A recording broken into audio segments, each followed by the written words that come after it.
நாளைய தினம் ஆனி மாத முதல் நாள். அது மட்டும் இல்லாமல் சனிக்கிழமை. நாளைய தினத்தில் நீங்கள் இந்த எளிமையான பரிகாரத்தை செஞ்சாலே போதும், உங்கள் பஞ்செல்லாம் பஞ்சு பஞ்சாக போயிடுங்க. சனிக்கிழமை நாளைய தினம் சூரிய உதயத்துக்கு முன்னாடி வாசலில் கோலம் போட்டு சுத்தபத்தமாக குளிச்சுட்டு பூஜை அறையில் விளக்கேற்றிடுங்க. ஒரு சின்ன கிண்ணத்தில் பச்சை கற்பூரத்தை நுணுக்கி போட்டு கொஞ்சம் ஏலக்காய், கொஞ்சம் கிராம்பு ரெண்டுத்தையும் பொடிச்சு போட்டுருங்க.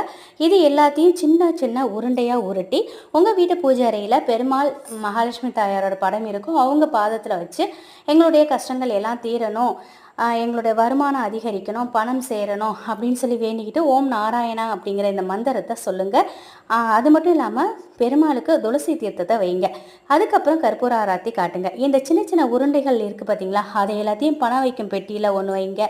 சமையலறையில் வச்சு எங்கள் வீட்டில் எப்பொழுதும் தனதானியம் சிறப்பாக இருக்கணும் அப்படின்னு சொல்லி வேண்டிக்கோங்க. பூஜை அறையில் ஒரு சின்ன உருண்டையை வைங்க, ஹாலில் வைங்க. இது எல்லாத்தையும் செய்யுங்க. சனிக்கிழமை சனிக்கிழமை இதை செஞ்சுட்டு வந்தீங்கன்னா உங்கள் வீட்டில்